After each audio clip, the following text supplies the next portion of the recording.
안녕하세요. 다발골수종 환우분들, 그리고 가족 여러분들. 저는 다발골수종 연구의 위원장을 맡고 있고, 삼성서울병원에서 근무하고 있는 김기현입니다. 코로나 때문에 여러분들 아주 지금 힘든 시기 보내고 계실 텐데, 아마 조만간 잘 해결되고, 직접 대면으로 여러분들하고 다시 상담할 수 있는 날이 곧 올 거라고 저는 생각을 합니다. 3월 30일이 다발골수종의 날로 전 세계적으로 같이 기념하고 여러 가지 이제 행사들도 해서 여러 환우들과 이제 환우 가족들한테 기운을 드리는 그런 행사들을 하고 있는데요. 그 한 가지 행사로서 이전에 이 다발골수종에 대해서 안내해드리고 교육하는 프로그램들을 많이 했었는데 오늘은 조금 특별한 포맷으로 우리 환우분들 직접 모시고 여러 가지 이제 골수종에 대한 궁금한 것들 풀어보는 시간들을 갖기로 했습니다. 사실 이렇게 이제 얼굴을 직접 보여드리고 이게 쉽지 않은데 두 분 환우분들께서 이렇게 시간을 내주시고 해서 저는 굉장히 감사드리고요. 이제 구체적인 여러 가지 골수종에 대한 이야기들을 다루기 전에 두 분 인사 말씀하시고 그렇게 시작하도록 하겠습니다. 예, 안녕하세요. 저는 김종욱이라고 하고요. 2009년도 6월 달에 이제 확진을 받았습니다.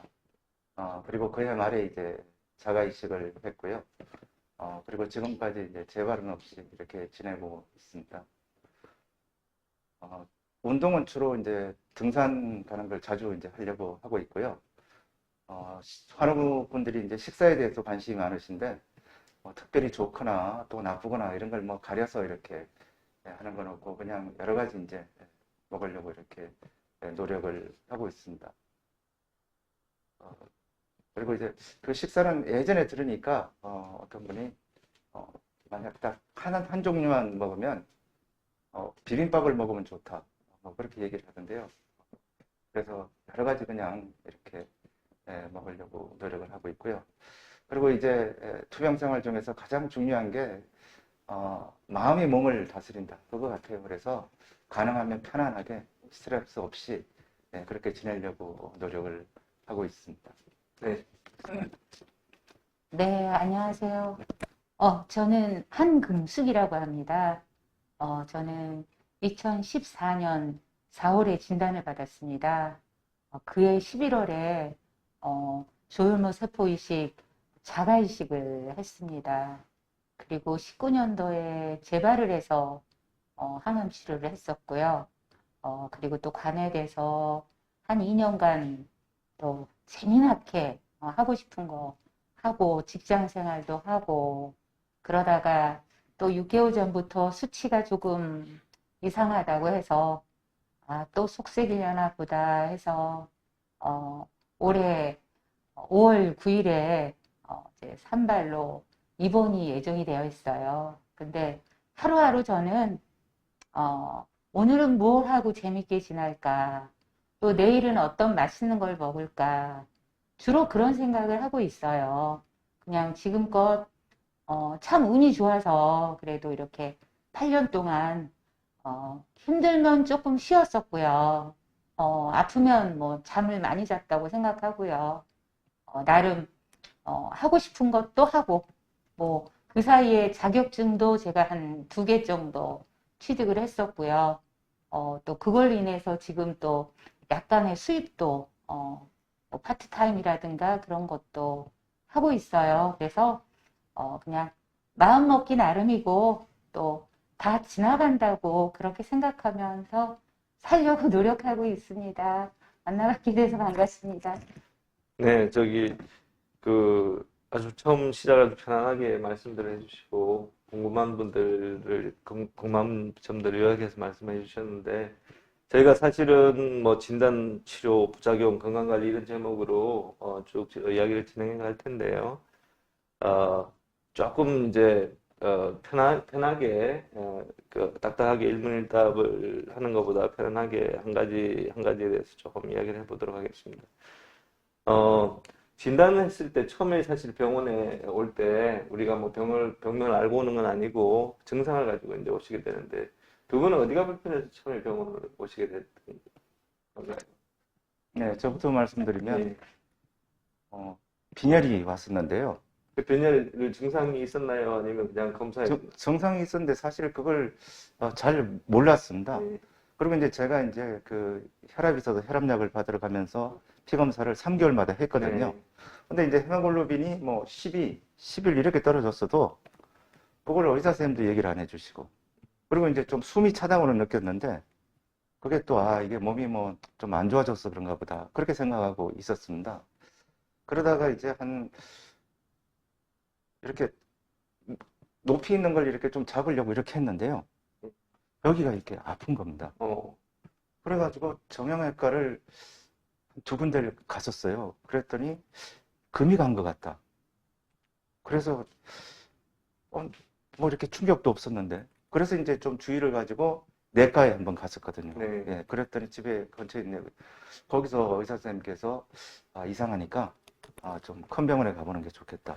그 그렇게 비교적 얘기를 이제 좀 전형적인 증상들, 우리가 보통 이제 크랩이라고 요약을 하는 증상 중에서 제일 많이 나타나는 게 이제 빈혈하고 뼈 증상, 뼈 통증인데 그 두 가지가 이제 순차적으로 이제 나타나신 거고, 그래서 비교적 조금 병원에 이제 고혈압 때문에 다 다니고 계셨기 때문에 조금 빨리 발견돼서 그래도 올 수 있었던 것 같으십니다. 우리 환우분께서는 처음에 어떤 증상이 있으셨나요? 저는 굉장히 평소에 건강하다고 자신을 했었고요. 운동도 조금 다이나믹한 운동을, 마라톤부터 스키라든가 좀 이렇게 약간 좀 많이 힘을 필요로 하는 운동을 많이 했었어요. 근데, 진단받기 한 3년 전에 건강검진할 때, 소변에 뭐 단백질 있다고 재검을 하라고 이제 건강보험공단에서 하는, 의무적으로 하는 거라 간단하게 했던 검사에서 나와서 그냥 동네 신장내과 막 투석한다고 그러고 막 이래서 저희가 신장 전문 의겠다 싶어서 가서 이제 제가 진단시 이런 게 나왔으니까 다시 검사를 소변 검사를 했는데 이상 없다. 그러니까 그래서 그리고 난 후에 한 1년 후부터 많이 피곤하고 졸리고 약간 이렇게 무기력하더라고요. 다른 증상은. 그래서 저는 이제 그때 제 나이가 진단받은 나이는 49이었고요. 한 48부터 제가 좀 갱년기라는 게 조금 뭐 오나 보다. 이제 이렇게만 생각하고 크게 신경을 안 썼는데 바로 진단받기 저는 그래도 운이 좋은 편이었어요. 뼈로 오기 전에 막 온몸을 이렇게 막 누가 때린 것처럼 그게 이제 쇠약감이라는 걸 그때 처음 알았는데, 그래서 이제 너무 몸이 아파가지고 막 토하기도 하고 그래서 동네 내과를 갔더니 이제 혈액 검사가 이상하니까 종합병원으로 가라. 그래서 이제 종합병원에 가서 진단을 받게 됐습니다. 그러니까 두 분 다 이게 이야기를 들어보면 우리가 이제 교과서적으로 보는 여러 가지 증상들이 아주 전형적으로 잘 나타나는 건데요. 아마도 이제 단백뇨가 처음에 나타났을 때 이게 일반적인 다른 신장 이상이 있을 때 나타나는 단백뇨 같은 경우는 우리가 보통 단백 검사하는 스틱을 하는 검사를 잘 드러나는데 골수증 환자들은 이게 좀 잘 안 드러나요. 조금 이 단백질 종류가 달라서. 그래서 아마 처음에 병원 갔을 때 그걸 놓쳤을 가능성이 많고, 그리고 이제 여러 가지 몸 아프고 토하고 하는 거는 여러 가지 칼슘 같은 것들이 올라가거나 그럴 경우에도 같이 나타날 수 있는 증상이라서 그런 증상들이 나타나면서 병원으로 아마 올 수 있었던 것 같고요. 아마 두 분이 병원에 와서 이제 혈액암이라는 이야기를 들었을 때 굉장히 좀 놀라셨을 거예요. 그렇죠? 네. 또 이제 병원에서도 마찬가지지만 짧은 시간에 외래를 보기 때문에 거기에 대해서 자세하게 설명드릴 시간도 없고 그런데 나는 이제 혈액암에 걸려서 굉장히 충격적인데 설명도 이렇게 잘 안 해주고 앞으로 어떻게 되는지도 자세히 설명 안 해주기 때문에 요즘은 뭐 유튜브도 있고 여러 가지 자료들이 좀 더 많지만 벌써 10년 전이라 그런 자료 찾기도 어려웠을 텐데 처음에 그 말씀 들었을 때 기분이 어떠셨어요? 사실 제가 이제 의사 선생님께서 다발성 골수종이다 이제 이렇게 말씀을 하셨는데요. 그게 어떤 병인지 몰랐습니다. 네. 그럼 그 정보 그게 어디서 찾으셨어요? 이제 확진되고 나서 인터넷에서 네. 이렇게 이제 찾아보고 그리고 또 이제 그때 한우의 카페가 있었는데 거기 이제 또 같이 이제 걸리신 분들이 계시니까 그게 이제 도움이 많이 됐었습니다. 그래서 이제 위원장님 말씀하신 대로 저희가 이제 체계적인 그런 이제 정보를 어, 얻는 게 많이 필요한데요. 어, 얼마 전에 이제 저 책을 내주셔서 예. 도움이 이제 많이 이제 환우들이 됐을 거라고 생각을 하고요. 그래서 그 진료실에서 이제 말씀을 하시기가 이제 어려우시니까 그런 여러 가지 이제 자료들을 통해서 근데 이제 인터넷이나 또는 사실 환우들은 공신력은 없거든요. 그렇죠. 그게 그래서 이제 정확한 정보를 드리면 좋은데 뭐 10개 중에 9개가 좋은 정보라도 이제 1개가 이상한 정보가 있어서 잘못되면 그 사실 굉장히 곤란한 일이 있고 그래서 이런 사실은 네. 토크콘스트를 예, 하는 그래서 이런 것들이 그런 예, 건데 많이 필요한 것 같습니다. 오늘 뭐 궁금하신 것들 이제 많이 알아가셨으면 좋겠고요. 처음에 이 병원에 와서 이제 다발골수증에 의심된다는 이야기를 들었을 때 뭐가 제일 궁금하시던가요? 저 같은 경우는 일단 막 온몸이 아프고 통증이 있으니까 다른 생각을 할 수가 없었어요. 저 보호자 가족이 혈액암, 가발성 골수종이다 그러는데 일반적으로 혈액암 그러면 소설책에서 나오는 백혈병만 알고 있었고 다른 건 좀 몰랐거든요. 그래서 근데 너무 내가 아프니까 뭐 그런 거를 뭐 찾아보려고 하거나 궁금해하거나 의학 정보를 알고 싶은 의욕조차 없었어요. 그냥 체포자기. 그건 좀 더 지나고 난 다음에 이제 그런 생각이 드셨겠네요. 뭐 어떤 지나고 나서도 병일지. 저는 글쎄요. 아주 한참을 몇 년을 저는 안 찾아봤던 것 네. 뭐 같아요. 그거는 그냥 뭐 개인적으로 저도 네네네. 환자들을 보다 보면 어떤 분들은 뭐든지 정확하게 알아야지 마음이 편하신 분도 있고 그걸 조금 싫어하시는 분도 있고 네, 그러셔서 그냥 알고 싶지 않았어요. 네. 근데 어느 분이 이제 어느 쪽이 더 환자분들이 더 좋은지는 사실은 뭐 음, 그건 정해져 있는 게 아니라서 네네네. 그렇습니다. 근데 사실은 처음 진단되면은 이제 검사들 여러 가지를 많이 하는데 이거를 왜 하는지 뭐 이걸 하면은 결과가 어떻게 나오면은 진단이 되는지 뭐 그때는 정신이 없으시긴 하겠지만 자세하게 설명해 줄 환경이 안 되잖아요. 그래서 그런 것들도 환자분이나 보호자분들이 제일 궁금한 게 이제 내가 몇 끼냐 그리고 환자분들이 몇 끼면은 앞으로 어떻게 되느냐 그거까지는 잘 안 물어보세요. 그럼 본인들이 찾아보긴 하셔도 직접적으로는 잘 안 물어보시는데 그래서 어, 보통 이제 진단을 위해서 하는 검사들은 몇 가지가 있습니다. 요즘은 골수 검사가 사실 제일 중요한 검사고 그 다음에 이제 혈액이나 소변에서 하는 여러 가지 이제 혈액 검사들, 소변 검사들, M단백 보는 검사들 그리고 뼈 사진을 옛날에는 아마 그냥 엑스레이 전신 엑스레이를 다 찍으셨을 거예요. 네. 그런데 이제 요즘은 CT나 펫CT 같은 걸로 많이 대체하기도 하고 그래서 이제 그 검사들 결과가 나오면은 변기도 나오고 거기서 이제 장기적인 예후도 보고 뭐 그렇습니다.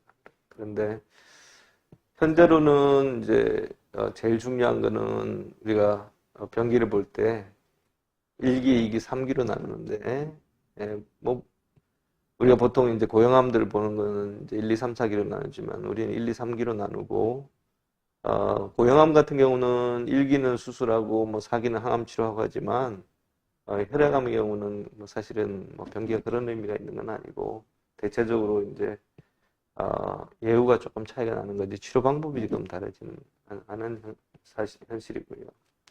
그래서 우리 환우분들 중에서 또 이제 일부 환우분들은 이제 이렇게 골수종이 의심이 돼서 이제 병원을 오시더라도 이제 골수 검사 같은 거 다 끝나고 나면은 골수정까지는 아니고 그 전 단계인 뭐 햄거스라고 부르는 그런 분들도 있고 또 이제 무증상이 골수정이라서 이제 정기적으로 관찰만 하시는 분들도 사실 있어서 그런 분들은 조금 이제 내가 혈압이 있다는데 왜 치료를 안 해주나 이렇게 의문을 가지시는 분들도 있는데 그거는 이제 뭐 그 이야기를 자세하게 지금 다 할 수는 없지만 그런 이제 진단이나 병기 과정을 거쳐서 그다음 이제 치료 결정을 하게 됩니다.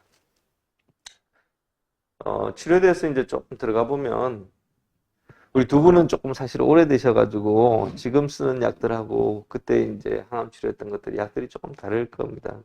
무슨 약으로 그때 처음에 유도요법을 하셨죠, 두 분은? 저는 처음에 이제 VAD라고 예. 옛날에 그렇게 그래서 요즘 분들은 예, 들어보지도 예, 못하는 맞습니다. 방법이죠. 항암 치료. 예. 이제 머리도 네, 빠지고 머리 빠지고 그런 약재들인데 우리 저기 저는 탈리도마이드하고 그 다음에가 이제 벨케이드 그리고 나서 골수이식으로 갔거든요. 그것 때문에 또 그 네. 탈리도마이드를 따로 쓰고 그 다음에 벨케이드를 쓰신 네, 거죠. 그러니까 탈리도마이드가 이제 내성이 생겼다 예. 그래서 그 사이에 이제 예. 했는데 저는 이제 처음 진단받을 때는 이기라 그랬어요. 그런데 입원하는 사이에 입원하고서 3일 있다가 뼈로 전이가 돼가지고 그러더니 그때 이제 그 방사선 하고 그러더니 갑자기 3기가 됐더라고요. 그래서 그게 3기가 아마도 뼈에는 이미 가 있었을 거고 처음에. 네, 네, 근데 네. 검사를 하니까 이제 그게 네, 드러난 네, 네. 걸 거고. 이제 1기, 2기, 3기라는 게 사실은 이제 검사할 때마다 수치들이 조금씩 다르게 나오고 그 경계선에 있으면은 바뀔 수도 있고요. 요즘에는 이제 옛날에 그 당시에 진단받으실 때만 해도 이제 혈액 검사만 가지고 이제 병기를 정했는데 요즘에 이제 골수 검사에서 여러 가지 뭐 요전 검사 같은 것들 결과도 같이 보고 그것도 계속 바뀌어 나가고 치료 방법에 따라서 이제 조금 달라질 수도 있고요. 아까 말씀하신 이제 탈리도마이드 쓰시다가 이제 그 약에 내성이 생겨서 그 다음에 이제 벨케이드로 바꿨다고 그러는데 지금은 또 약이 보험 기준도 많이 다르고 그래서 두 가지를 동시에 쓰는 치료를 하고 있고요. 또 요즘에 여러 가지 이제 임상시험 좋은 결과들도 나오고 그래서 아마 조만간 그것도 이제 조금 부작용이 적은 약, 효과가 더 좋은 약으로 이제 유도요법도 바뀌어 나갈 예정입니다. 조만간 우리 보험도 조금 더 개선될 것 같고요. 보통 두 분 다 이제 이식을 하신 분들이라서 뭐 이식을 안 하시는 분들의 경우하고는 조금 다르긴 한데 유도요법 할 때 두 분 뭐가 제일 힘드셨어요?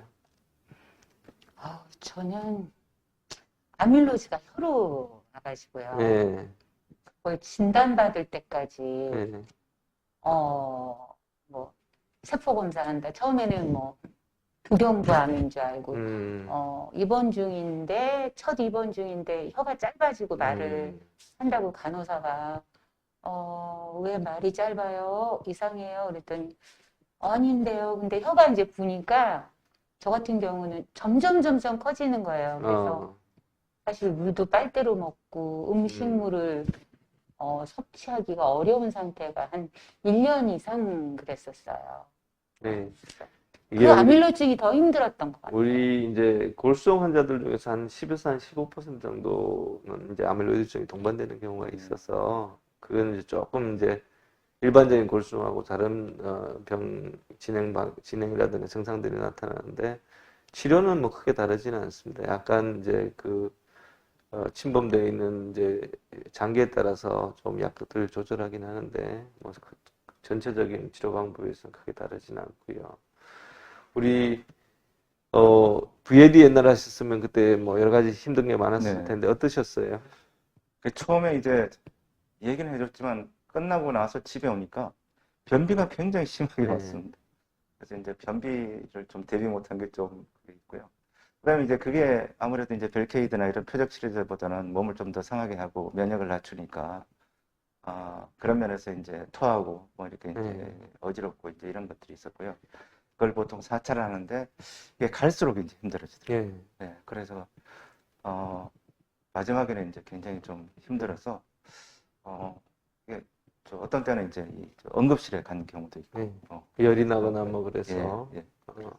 그 옛날에 이제 항암제 쓰다 보면 이제 그 빈크리스틴이라는 약제는 신경부작용, 우리 벨케이드 신경부작용이 상당히 많이 오지만 그 빈크리스틴 약제도 신경부작용이 꽤 많이 오고, 그리고 이제 고열이 나거나 해서 감염이 생겨서 그 고생한 경우들이 있었고요. 지금도 기본적인 치료 방침, 치료의 프로세스는 비슷합니다. 4주기에서 6주기 정도 유도요법을 하고, 요즘은 이제 가장 많이 쓰는 게 벨케이드, 달리도마이드, 덱사메타존 많이 쓰지만, 그렇게 하고, 다음 이제 골수 채집해서 골수 이식하고, 그 다음에 유지요법이 지금 보험 문제가 조금 있긴 하지만, 유지요법 혹시 하셨나요? 이식 후에? 네, 탈리도마이드 달리도마이드 쓰셨죠? 지금도 뭐 달리도마이드 자체도 사용을 할 수는 있지만 여전히 보험이 안 되고, 레글리미드도 이제 비보험으로 지금 사용할 수 있는데, 이제 유지법이 빨리 보험이 좀 되어야지 환자분들한테 조금 더 도움이 될 수 있을 거라고 생각이 되고요. 저희가 이제 약물 치료를 할 때 이제 부작용을 조금 제가 여쭤봤는데, 현재 쓰는 약들 부작용들은 이제 제가 조금 소개를 시켜드리면, 벨케이드는 우리가 가장 많이 쓰는 1차 치료로 가장 많이 쓰는 약제 중에 한 가지인데, 제일 부작용이 많이 생기는 게 신경부작용. 네, 신경통증. 신경통증. 그게 이제 뭐 많게는 한 3, 40%까지도 오고, 거기다 이제 탈리도마이드를 같이 쓰면 더 많이 오고 더 심하게 옵니다. 그래서 지금 보험이 이제 탈리도마이드하고 벨키드 같이 쓰는 약으로 주로 유도요법을 하기 때문에 상당 환자들이 그 부작용 때문에 힘들어하시는 분들이 많고, 저희들이 이제 거기에 대해서 이제 통증을 조절하기 위해서 여러 가지 약제를 쓰고 있는데, 주로 그 항정관제, 경련에 쓰는 약제들, 그런 약들이 신경통에는 효과적이거든요. 그런 약들을 쓰고, 또 이제 중요한 것 중에 하나가 환자분들이 저희들한테 말씀을 잘 해주셔야 되는 게, 부작용이 신경통이 생겼을 때 빨리 말씀해 주셔야지 저희들이 그 용량 조절 같은 걸 잘 할 수가 있습니다. 그래야 환자분들이 오래 가시는 분들 몇 년도 가시거든요. 저 같은 경우는 네. 7년 반을 그러니까 신경통증을 계속 가지고 약 메디카를 계속 먹고 있어요. 그러니까 빨리 그 이야기를 해서 용량 조절하고, 뭐 경우에 따라서는 효과를 위해서 용량 조절을 못하는 경우도 있긴 있지만, 그래도 이제 상황에 따라서 좀 조절하는 게 도움이 될 수가 있고요. 우리가 골수 이식을 대부분 수술로 알고 계시잖아요. 처음에 골수 이식에 대해서 어떻게 설명을 들으셨고 느낌은 어떠셨어요? 처음에 이제 골수 이식 이야기 들으셨을 때. 골수이식의 이제 뭐 이렇게 메커니즘이랄까요? 그런 거는 이제 환자니까 설명을 안 해주셨고요. 특별하게 근데 설명 들었던 거는 뭐가 제일 힘드셨어요? 하는 도중에. 갑자기 저 같은 경우는 이제 잘 지냈습니다. 그러고 나서 이제 그 멜팔람 맞고 한 이식하잖아요. 예. 그리고 한 2, 3일 후에 자는데요. 그때까지만 해도 괜찮았는데 갑자기 정말 너무너무 아파지는 거예요. 예. 정말 어디가 제일 많이 아프셨어요? 이 시간 때. 그 머리부터 시작해서 온 몸이요. 예. 갑자기 아파져가지고 정말 아마 세상에서 겪을 수 있는 고통 중에 물론 이제 이 아기를 낳는 것도 힘들지만 그거보다 더 힘들지 않을까. 저 예. 이제 신장 결석은 해봤거든요. 예. 신장 결석이 아픈 것도 이유라고 그러는데요. 예. 신장 결석은 비교할 바가 아닌 것 같아요. 예. 그러고 나서는 이제 날이 가면서 조금씩 그게 이게 좋아져가지고 예. 퇴원하고 그러는 거였어요. 저희가 이제 이식을 하게 되면 지금도 이제 그때 썼던 10년 전에 썼던 멜팔라닌이라는 약, 멜팔라닌 약이 이제 그 골수에 쓴 최초의 약이고 1960년대부터 쓰기 시작했으니까 지금 50년, 60년 쓴 약이거든요. 그 약이 이제 고용량으로 쓰면 더 효과적이라서 고용량으로 쓰는 게 이제 골수 이식, 자가 골수 이식의 아주 기본 우리 메커니즘이고, 그 기본 메커니즘은 사실은 많이 바뀌지는 않았어요. 1990년대부터 이제 골수 이식을 시작을 했는데 한 30년 동안 기본적으로 요즘 뭐 부스르판이라는 약이나 다른 약들도 일부 같이 쓰긴 하지만 골수종에서 기본적으로 멜팔란이라는 약제를 쓰고 아마 굉장히 힘드셨다는데 아마 그 정확하게 기억을 못 하셨을 수도 있는데 이게 멜팔란을 쓰게 되면 근육통도 근육통이지만 점막의 통증이 굉장히 심해요. 그래서 입부터 시작해서 이 소화기관 따라 쭉 항문까지 굉장히 통증이 심해서 우리가 그걸 이제 그 뭐 여러 가지 그걸 완화시키기 위한 약들도 쓰곤 하지만 멜팔란이 그 통증이 굉장히 심합니다. 그래서 보통 한 3, 4일 정도 굉장히 심한 통증. 본인이 직접 겪어서 지금 저는 옆에서 보지만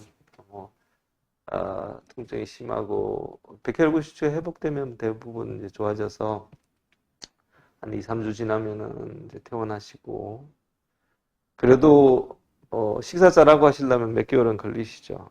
네. 예, 그렇습니다. 완전히 회복되는 데는 한 2, 3개월 정도 네, 최소 걸립니다. 그래서 이 정도 되면 이제 우리가 골수 검사를 하고 이제 조금 살만하면 유지요법 하자고 저희가 말씀을 드리는데 아마 또 탈리도마이드 쓰면서 여러 가지 이제 변비나 이런 것 때문에 좀 많이 힘드셨을 거예요.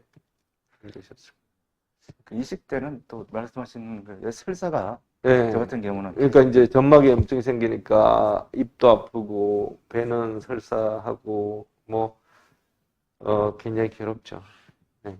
그래서 그렇지만 이제 뭐 한 1, 2주일 정도 지나면 대부분 다 회복되셔서 우리가 동종이식 할 때보다는 그래도 짧게 힘들지만은 그래도 회복되고 나면 훨씬 이제 스무스하게 회복이 되는 편입니다. 또 하나 이제 약제 중에 우리가 중요하게 쓰는 약제가 덱사메타존을 많이 쓰는데 네. 덱사가 이제 뭐 재발했을 때 또 쓰고 우리만큼 덱사를 많이 쓰는 뭐 의사나 환자도 없는데 덱사도 생각보다 부작용들이 여러 가지가 있어요. 근데 환자분들이 힘들어하는 여러 가지 부작용들이 덱사메타존 때문에 힘든 경우도 많아요. 대표적인 게 혹시 덱사 때문에 무슨 부작용 겪으신 게 있으신가요? 네, 일단은 뭐 부종, 뭐 불면 기운, 예, 그게 제일 많이 그렇죠. 힘들었던 이 약이 보통 이제 들어가면 약효가 한 이틀, 3일 정도 가기 때문에 2, 3일 정도는 잠을 못 주무신다는 분들 가볍게는 이제 잠을 못 주무시지만 심한 분들은 이제 불안증 생기시는 분도 네, 있고 것 같아요. 또 막 신경이 날카로워지시는 분들도 있고 또 붓는 것 때문에 힘들어하시는 분들도 있고 아주 또 이제 심하게 오시는 분들은 당뇨가 원래 있던 분들은 당 조절이 굉장히 힘들어지고 어떤 경우는 이제 당이 없던 분들이 생기는 분들도 계세요. 그래서 그것도 이제 힘드시면은 저는 뭐 수면제 처방을 장기간은 안 해주지만 짧게 해서 수면제가 도움이 될 수도 있고 부종이 심하면은 이뇨제 같은 거 살짝 같이 써주면 이제 도움이 되는 경우도 있어서 그런 것들도 이제 병원에 갔을 때 잘 말씀해 주시면은 좀 도움이 될 수가 있습니다. 네, 수면제도 그렇고 이뇨제도 그렇고 다 저도 도움 받았어요. 그리고 이제 재발 문제가 이제 아까 재발해서 치료를 받으셨잖아요. 네, 그래서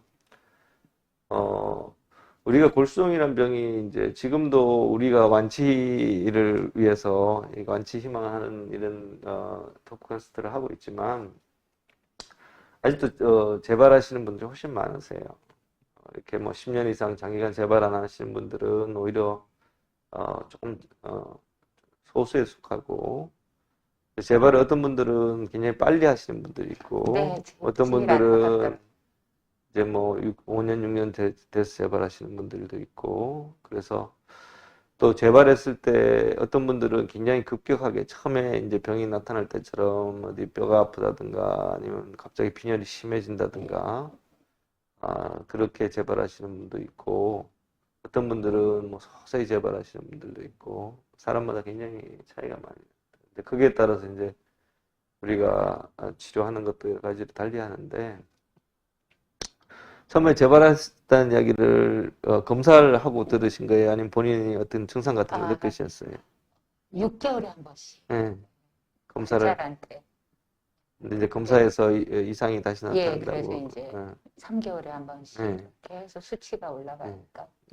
이제 굉장히 많이 궁금해 하시는 것 중에 하나가 이제 재발했을 때 어떤 분들은 재발했다는데 왜 치료를 안 하나, 이렇게 궁금해하시기도 하고, 또 이제 재발했을 때 치료를 언제 하느냐가 또 의사들 사이에도 상당히 이제 조금 이견도 있고, 또 이제 병에 따라서 이제 치료 언제 시점하느냐가 달라서 조금 어려운 문제긴 한데, 저희도 이제 몇 가지 원칙이 있어요. 재발했을 때 치료하는 원칙이.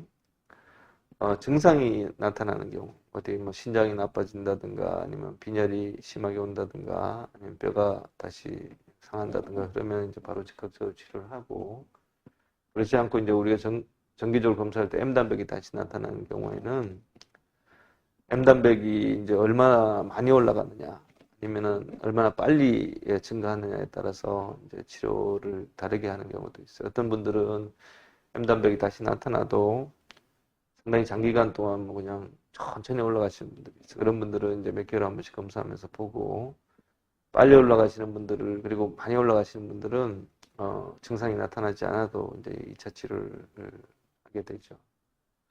아까 이제 2차 치료로 KRD 요법을 하셨다고 네, 네. 그랬죠. 네.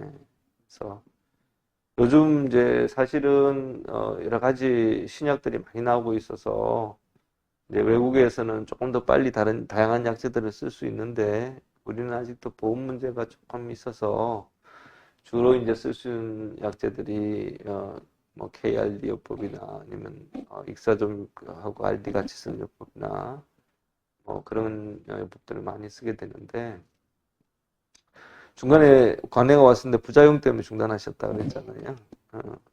그때 무슨 부작용 때문에 중단을 하셨어요? 일단은 혈액 수치가 완전 바닥으로, 음, 뭐 호중구는 뭐 3, 400이고, 그 다음에 혈소판 같은 경우도 3, 4만이고, 음, 혈색소는 저는 한 7, 8 요렇게인데, 웬만하면 수혈을 안 해줘요. 하도 네, 항상 그 네, 자리니까. 그래서 저 수혈 왜 안 해주냐 그러니까 괜찮다고. 다른 사람은 네. 뭐 9, 10만 대도 하는데 저는 워낙 이제 거기서 증상이 별로 없어서. 익숙해져가지고 네, 증상이 없어서. 근데 제가 유도요법 할 때도 생각해보니 저는 뭐 해볼 건 다 한 것 같아요. 뭐 대상포진도 2번 걸리고 폐혈증 초기 해가지고 정말 준비하라고 할 네, 때까지도 고생을 많이 해봤었고. 하셨네. 근데 사실 지금 지나니까 많이 잊어먹었어. 딱 애기 난 거 잊어먹듯이 네, 잊어먹나 봐. 지금 교수님 네, 말씀하시니까 또 생각이 났는데. 근데 그 중에서도 제일 무서운 게요. 저는 변비예요. 네, 네. 응급실을 변비 때문에 한 5번은 갔었던 것 같아요. 우리 이제 약들 중에서 네, 이제 변비를 가장 많이 일으키는 약이 탈리도마이드하고 벨케이드. 벨케이드는 이제 설사하시는 분들도 있겠는데 탈리도마이드가 굉장히 변비를 심하게 일으키는 약. 그래서 그것 때문에 뭐 약을 두세 가지 써도 잘 안 되고 관장해야 되고 이러신 분들도 꽤 많고 고생하시는 분들 꽤 많고요. 지금 말씀해 주신 것처럼 이제 새로운 약이 나왔잖아요. 이제 카필존, 키프릴리스하고 이제 에날리도마이드라는 약이 나왔는데 이 약들도 이제 부작용이 약이 다 약마다 가지고 있는 고유의 부작용들이 있어요. 그래서 레블리미드는 아까 말씀하신 것처럼 뭐 백혈구 수치도 떨어질 수 있고 또 혈소판 수치도 떨어질 수 있고 그래서 이제 그런 것들에 맞춰서 약을 음량을 계속 조절합니다. 갑자기 끊는 게 아니고 처음에 우리가 25ml를 시작하면은 혈소판이 많이 낮아지면은 15ml로 줄이고 10ml로 줄이고 이런 단계로 줄여 나가다가 그래도 안 되니까 이제 중단을 하신 거고 우리가 이제 재발해서 치료하다 보면 이제 궁금해 하신 것들 중에 하나가 이제 이 약을 내가 언제까지 써야 되느냐 네, 네. 그게 이제 제일 궁금한 것 중에 한 가지인데 약마다 사실은 조금 스케줄이 다르고요.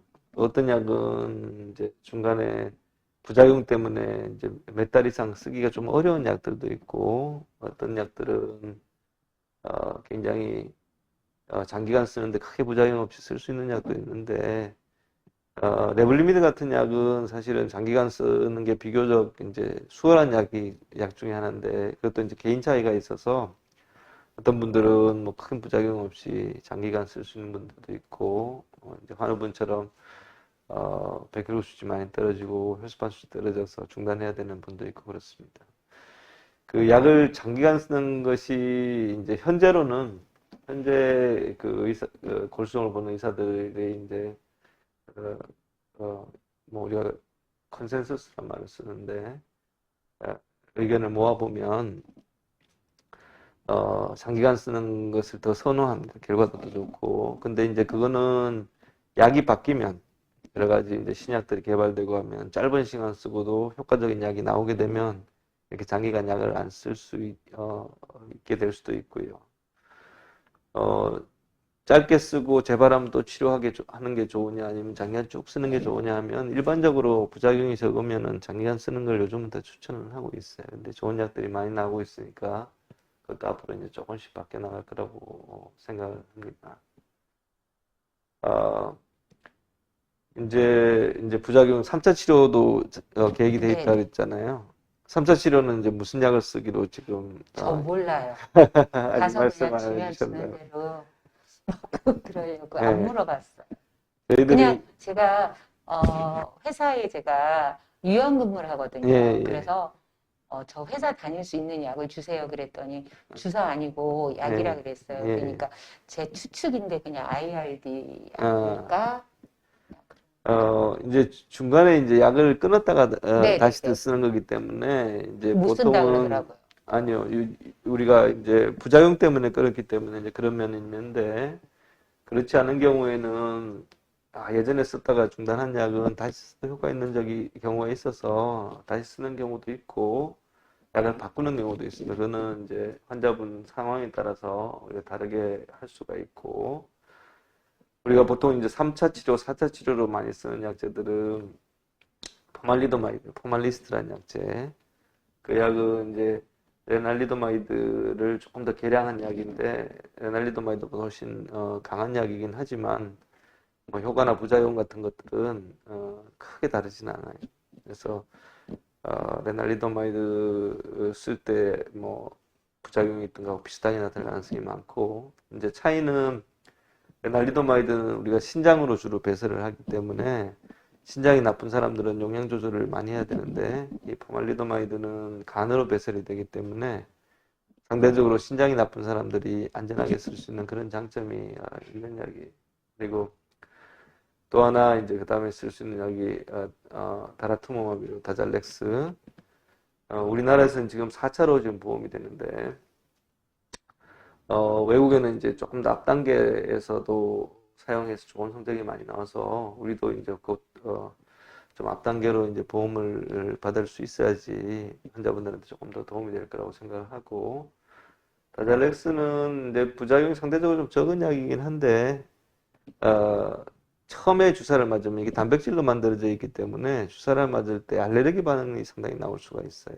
그래서 처음에는 보통 우리가 입원을 해서 알레르기 반응을 이제 속도 조절도 하고 알레르기 반응을 억제할 수 있는 여러 가지 약을 같이 쓰기 때문에 처음에는 입원을 하는 경우가 많고 2차부터는 이제 그런 우려가 적기 때문에 그냥 외래에서 맞고 있고요. 저는 KRD 때도 네, 전신 알러지에서 뭐 어, 건선처럼 피까지 터져 나가들 정도로 막 비늘이 막 쩍쩍 음, 갈라. 가만히 이렇게 있으면 정전기처럼 찌링찌링 해가지고 네. 했었거든요. 그 부작용이 이제 피부 부작용이 나타나는 경우가 꽤 많습니다. 생각보다 저도 이제 외래에서 보면 이제 약을 바꿔가지고 처방을 하다 보면 한 몇 주 지나서 와서 이제 처음에는 약하게 오다가 덱사메타존이 사실은 굉장히 센 항염증 작용을 가지고 있기 때문에 덱사메타존 때문에 조금 억눌려 있다가 덱사메타존을 줄이거나 하면은 확 올라오는 경우가 있거든요. 이제 크게는 이제 두 가지로 레블리미드나 이런 약제 때문에 오는 경우도 있고 또 하나는 우리가 항암제나 이런 약제를 쓰게 되면 대상포진 아까 말씀하신 것처럼 올 수도 있고 우리가 곰팡이 폐렴도 올 수가 있어서 예방 목적으로 같이 드리는 약들이 조금 네네. 있어요. 그 약도 이제 발진을 일으킬 수가 있기 때문에 그 어느 게 원인인지 저희가 좀 찾기 위해서 약을 끊어보기도 하고 용량도 조절해 보기도 하고 그런 식으로 해서 이제 조절을 해주고 있습니다.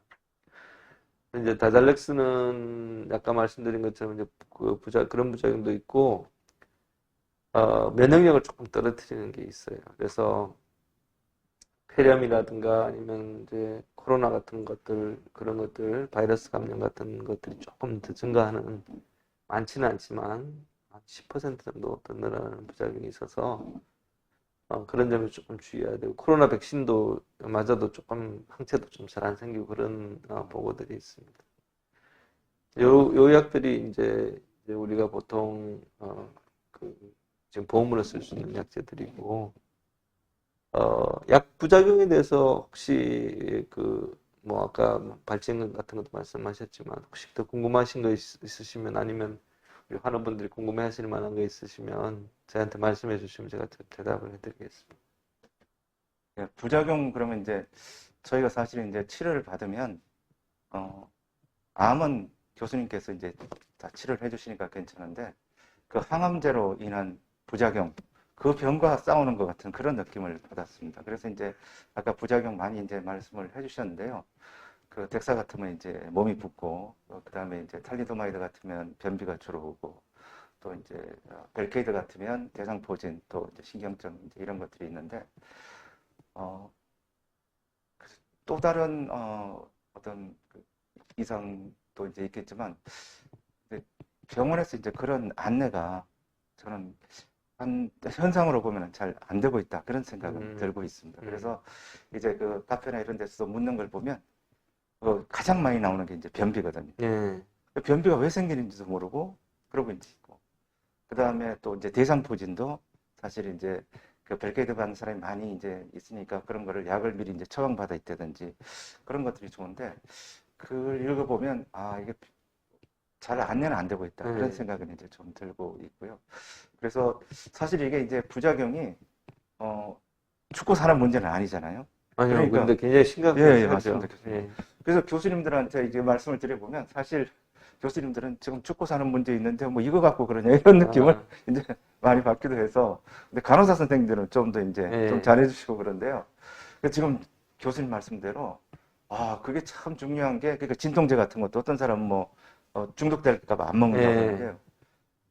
그때는 삶의 정말 의지를 결정하는 것 같아요. 그렇기 때문에 그 부작용에 대해서 굉장히 적극적으로 대처를 해야 편한 것도 있지만, 그 다음에 또 이제 저희가 잘 이렇게 병을 투쟁할 수 있는 그런 게 생기는 것 같아서, 그 중요성. 그게 사실은 우리나라 의료 시스템의 제일 큰 문제 중에 한 가지인데, 의사가 이제 충분한 시간 동안 이제 환자들 이야기를 들어주고 그게 하나하나에 대해서 설명해주고 할 수 있는 시간을 가지지 못하는 것들이 굉장히 큰 문제점이고, 한편으로는 그렇게 하기 때문에 사실 상대적으로 의료비를 좀 적게 들이고 환자들을 볼 수 있는 면들도 있지만, 그건 고쳐야 될 점 중에 하나고요.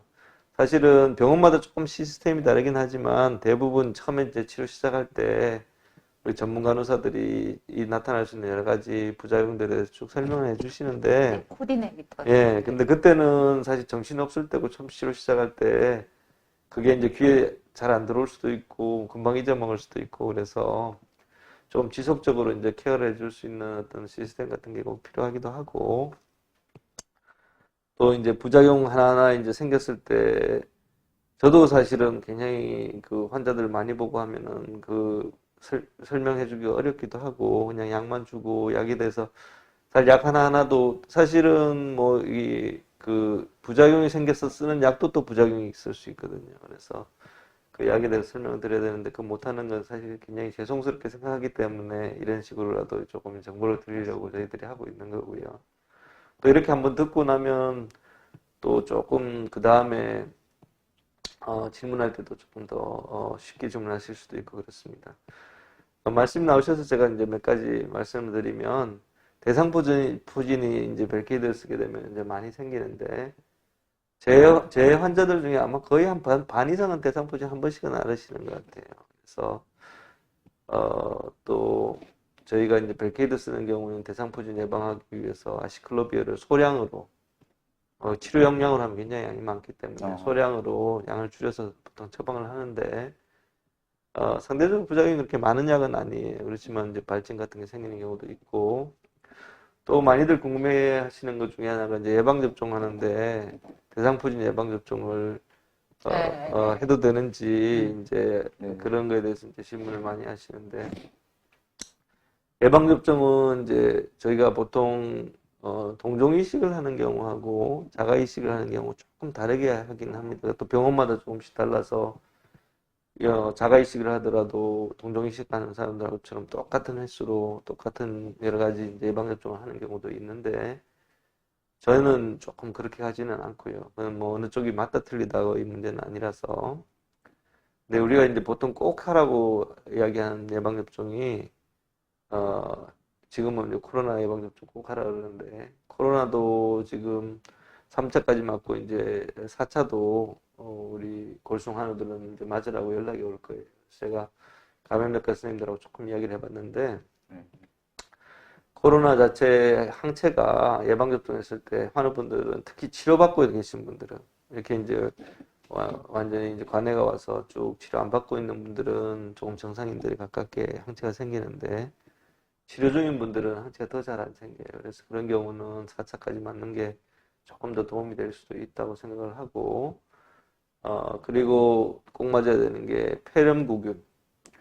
어떤 분들은 폐렴구균 예방접종을 했는데 왜 폐렴이 또 생기냐고 그렇게 말씀하시는 분도 있는데, 모든 폐렴을 커버해 주는 건 아니고요. 폐렴균이라는 게 있어서 폐렴을 잘 일으키는 균에 대한 예방접종을 하는 거고, 그것도 폐렴균을 모든 걸 다 커버할 수 있는 게 아니고 그것도 종류가 이제 몇 가지로 한정되어 있습니다. 우리가 요즘 TV에서 광고하는 것들 중에 하나가 프리베나 13이라고 나오는 게 있는데 그건 13가지를 커버해 주는 거예요. 그리고 이제 또 하나 조금 오래된 방식으로 만든 게 이제 23가 백신이 있는데 그거는 요즘 이제 연세 드신 분들은 보건소에서 공짜로 맞춰주는 겁니다. 근데 카바는 균수는 더 많지만 이제 방식이 조금 틀려서 항체 생기는 게 조금 약해서 조금 못한 거긴 한데 가장 좋은 거는 이제 프리베나 13을 먼저 맞고 진단되자마자 맞을 수도 있고요. 아니면 이제 이 시기 끝나고 난 다음에 회복되고 난 다음에 보통 3개월 지나면은 예방접종을 하는데 그렇게 맞고 한 1년쯤 지나서 이 보건소에서 맞춰주는 23가 백신을 추가로 맞는 게 가장 좋은 방법이라고 그렇게 감염내과 선생님들은 이야기를 해주시고 또한 이제 대상포진 백신은 우리가 이제 면역력이 떨어져 있는 분들은 생백신은 맞으면 안 돼요. 오히려 해로울 수가 있습니다. 근데 지금 나와 있는 대부분의 그 대상포진 백신들은 생백신이 많아서 일반적으로는 그 생백신들은 권하지 않고 있습니다. 근데 이제 요번에 그 코로나에 대해서 이제 여러분들이 많이 들으셔서 mRNA 백신이라는 거를 이야기를 들으셨을 거예요. 그게 이제 그 대상포진에 대해서도 mRNA 백신이 개발이 돼서 국내에 곧 허가가 난다고 제가 들었는데 그 다음에 허가가 났는지 안 났는지 제가 아직 확인을 못했습니다. 그래서 그게 나오게 되면은 아마 조금 맞을 수 있는 기회가 생기실 것 같고요. 그 외에 이제 뭐 H 인플루엔자 백신이나 뭐 이런 것들도 경우에 따라서 맞기는 하는데 그런 경우는 꼭 안 맞아도 맞는 걸 추천하는 의사들도 있고 뭐 꼭 안 맞아도 된다고 이야기하는 의사들도 있고 그렇습니다. 저 같은 경우 5월 9일에 입원 예정이라 네. 저는 4차를 4월 9일에 코로나를 네. 예약을 해놨어요. 예. 근데 혹시 그러면은 폐렴구균도 저는 이제 대상포진을 자가이식 하기 전에 한번 걸렸고요.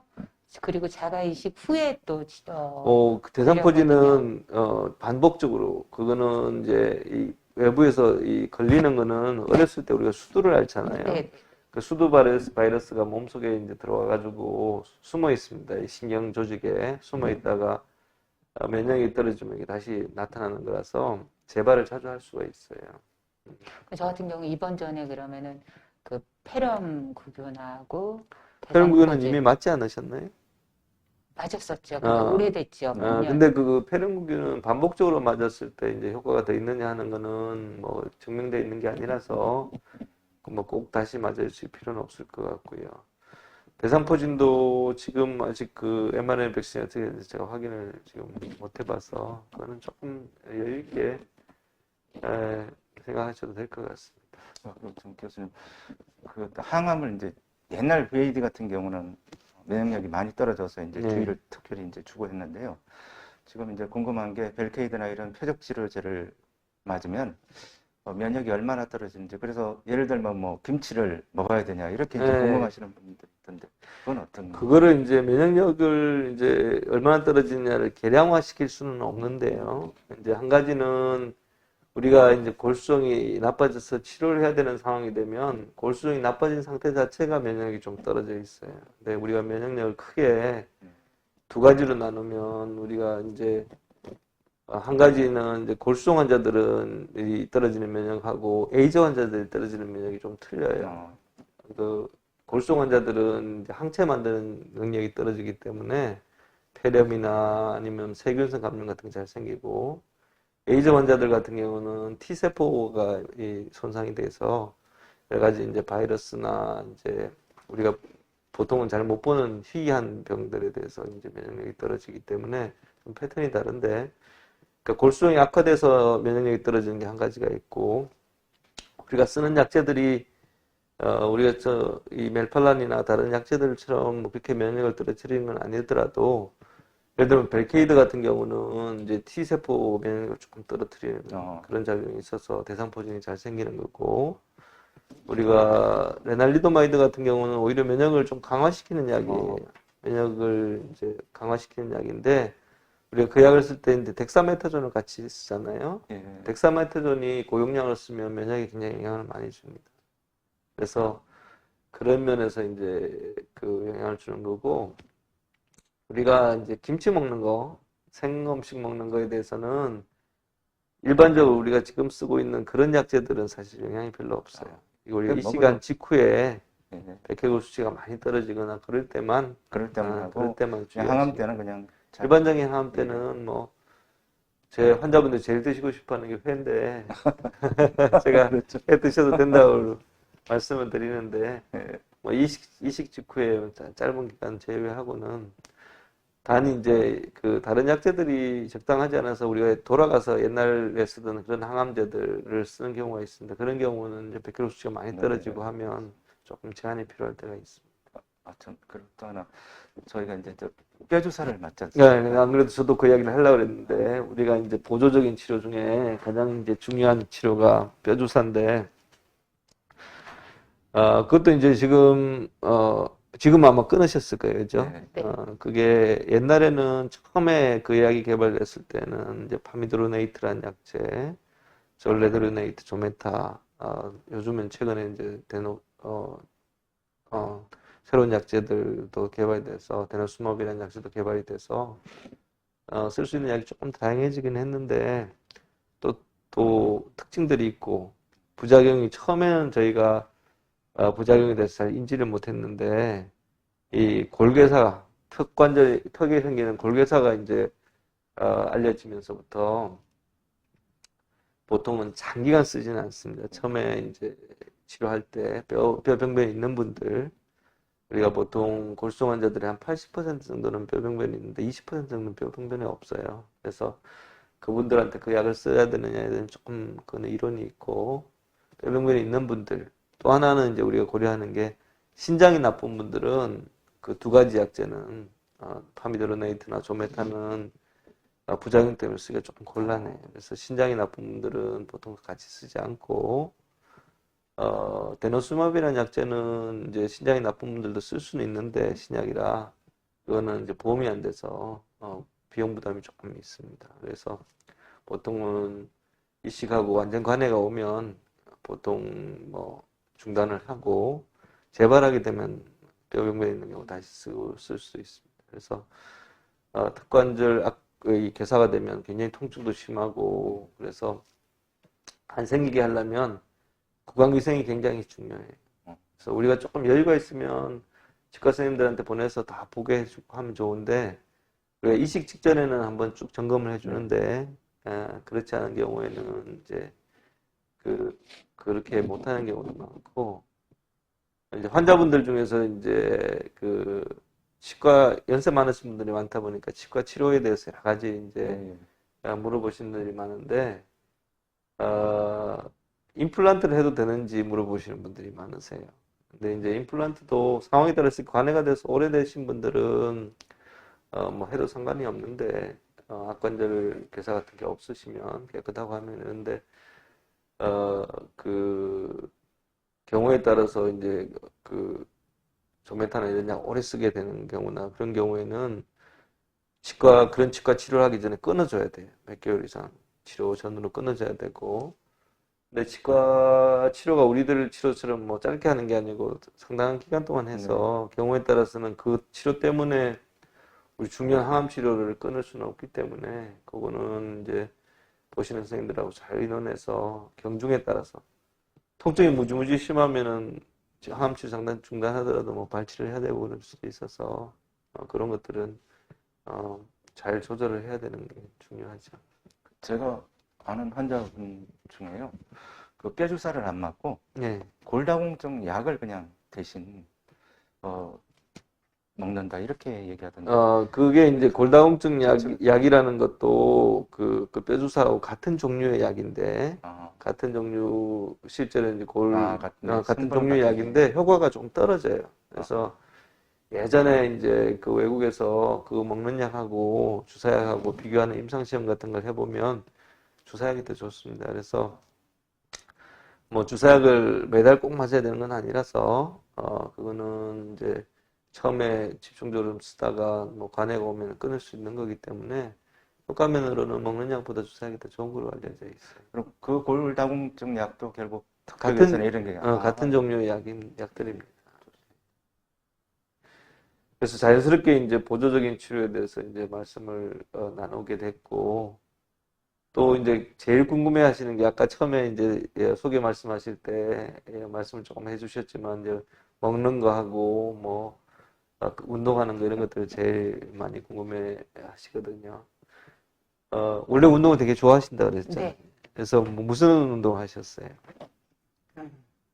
일단 마라톤, 자전거. 아니요, 발병하고 나서. 발병하고 나서는요. 가장 쉬운 거는 일단 걷기는 예, 많이는 안 하고요. 예, 하루에 5,000보에서 뭐 한 10,000보 사이를 예, 쉬었다가 뭐 이런 식으로 해서 하고요. 지금은 골프도 하고요. 예, 그리고 필라테스를 주 2회를 하고 있어요. 예, 예, 근데 사실 뭐 골프 하지 말라 그러는데 예, 몰래 짬짬이 저 항암 치료 중에도 예. 골프는 운동을 제가 해서 말씀을 드리는데, 제가 보통 골수 환자가 100%다 뼈가 이상 있는 건 예. 아니고 한 예. 87, 80% 이상이 있어서 그게 괜찮은 한 2, 30%는 하셔도 되는데, 뼈병변이 없는 분들도 우리가 덱사메타존을 많이 쓰면 뼈가 약해져요. 그래가지고 강한 힘이 가해지면은 이제 압박골절 같은 거 생길 수 있고 해서 그건 주의하셔야 되고, 요가는 사실 제가 하겠다 그러면 저도 요가를 해봐서 하는데 굉장히 스트레칭을 좀 과하게 하기 때문에 무리가 갈 수가 있어요. 근데 필라테스는 제가 직접 해본 적은 없지만 이야기 들어보면 어느 정도 조절을 해주는 걸로 제가 네, 알고 기구 있어서 필라테스는 조금. 그 병이 있다는 거를 이제 네네네. 말씀을 얘기하고. 드리고 뼈가 던져 있다는 걸 의논을 해서 제한적으로 하면 아마 그거는 뭐, 하실 수는 있을 것 같아요. 등산을 좋아하신다고 그러셨죠? 예. 예, 제가 이제 발병 전에는 뭐 사실 제가 50에 이제 발병을 했거든요. 예, 잘 뭐 산에도 안 가고 그랬는데 병이 생기고 나니까 이제 아무래도 일도 놓고 이제 이러니까 시간도 생기고 해서 등산을 자주 갔고요. 또 좀 그리고 이제 한 운동이 사실 이제 체육관에 예, 예, 자주 이렇게 좀 다녔습니다. 요새는 이제 코로나라서 다니지는 못하는데요. 그 체육관에 가는 것도 굉장히 좋은 것 같아요. 왜냐하면 그때 이제 그 시간 동안 뭐 TV 보고 이러면서 예, 그 생각을 잇는 게 예, 아까 말씀드린 그 정신적인 거에 대해 있어서도 굉장히 도움이 되고 근데 이제 그 운동을 하는 게 그 저희가 이제 가장 겁내하는 게 이제 재발이잖아요. 예. 그거하고 어떤 사실은 어떻게 운동하고 생각해요? 재발하고는 뭐 직접적인 관계는 전혀 없다. 시기도 마찬가지지만, 근데 이제 그 주의해야 될 거는 이제 이 무거운 거 들다가 네네. 뼈가 약한 데서 압박골절 같은 게 생길 수가 있기 때문에 이게 체육관에서 이 운동을 할 때도 무게 같은 거 항상 네. 주의하게 하고 거기에 맞춰서 무리가 오지 않도록 하는 게 굉장히 중요하고요. 등산도 아주 좋은데 제가 환자분들이 물어보시면 등산하는 거 좋은데 절대로 넘어지지 마세요.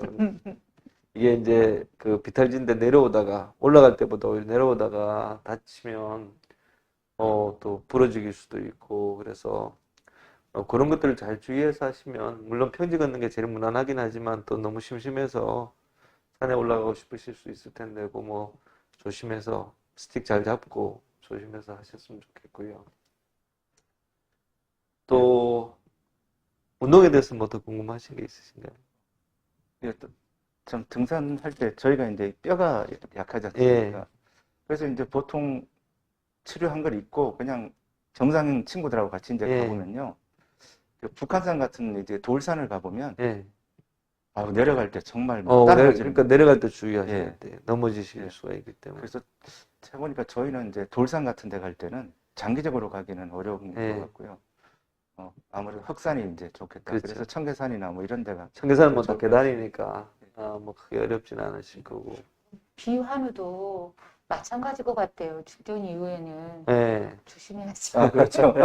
그건 뭐 환우다 아니다가 아니라 특히 이제 바람직하지 그 않을 뼈가 것 약한 같아요. 분들이니까. 근데 뼈도 사실은 대부분은 이제 척추나 이 가슴 쪽에 있는 뼈가 네. 주로 침범이 되기 때문에 넘어지고 하면은 이제 압박골절 생기면은 사실 그게 제일 문제고 오히려 팔다리는 괜찮습니다. 그런 분들이 적어요. 예. 생길 수는 있지만 뭐 그래서 그런 것들 주의하시면 될 것 같고요.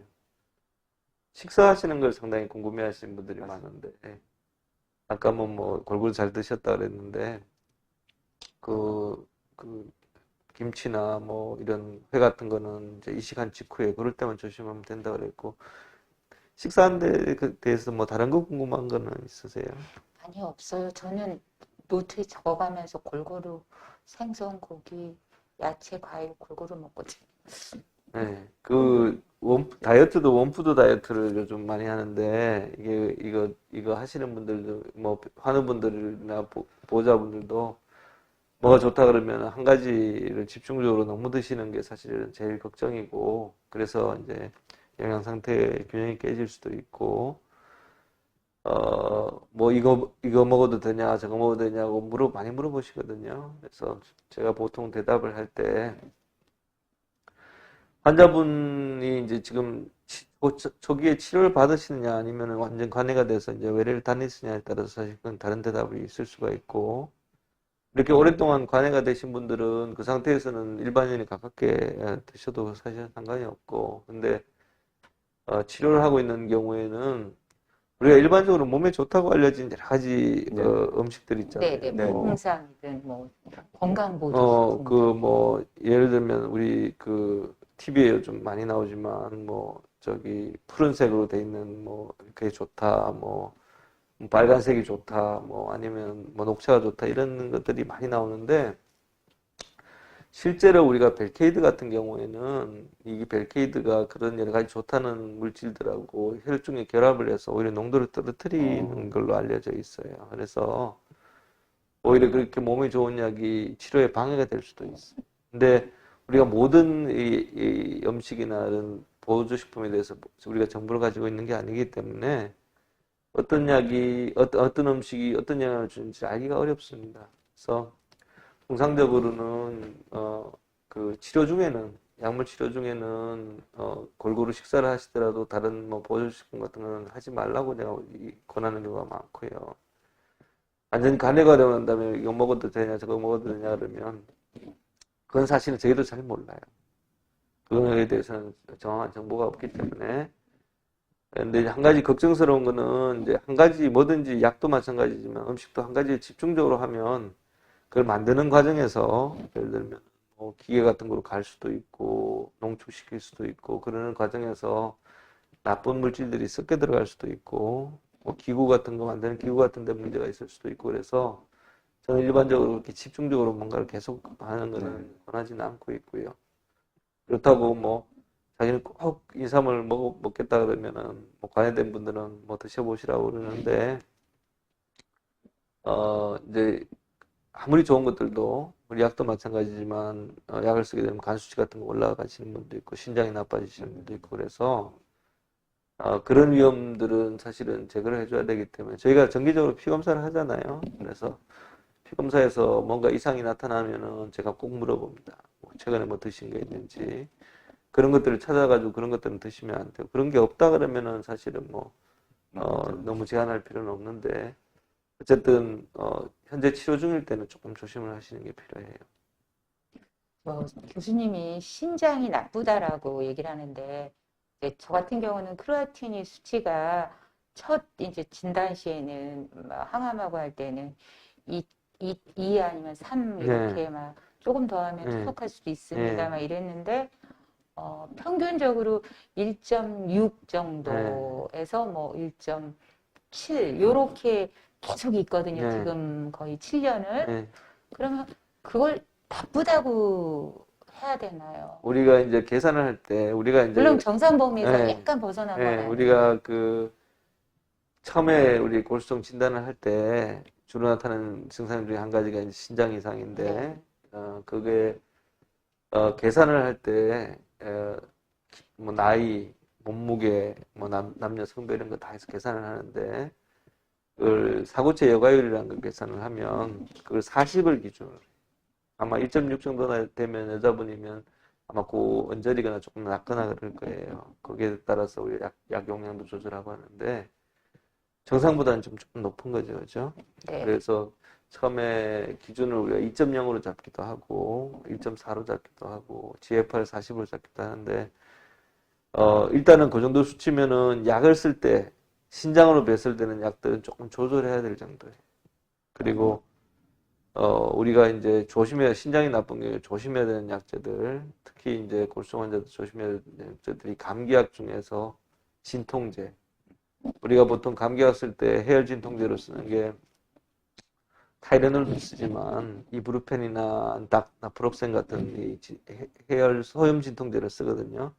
이 소염 진통제들이 뭐 모든 경우에 그런 건 아니지만 신장에 조금 나쁜 영향을 줄 수가 있어서 골수종 환우들 신장 나쁜 분들은 꼭 피해야 되는 약이 그런 소염 진통제, 급성 신부전이 올 수가 있기 때문에 타이레놀은 뭐 비교적 안전하게 쓸 수 있는 약제고 그럼 이제 예를 신장 들어요. 소염 진통제가 뭐 운동을 좀 하거나 약간 이렇게 부딪혀서 근육통, 네. 타박상 이럴 때도 소염 진통제가 있잖아요. 그건 조금 다른 건가요? 아니 그럴 때 쓰는 소염 진통제가 문제가 될 소지가 있어요. 그래서 가능하면 신장이 나쁜 분들은 타박성이나 근육통이 오더라도 타이레놀을 쓰는 게 더 안전해요.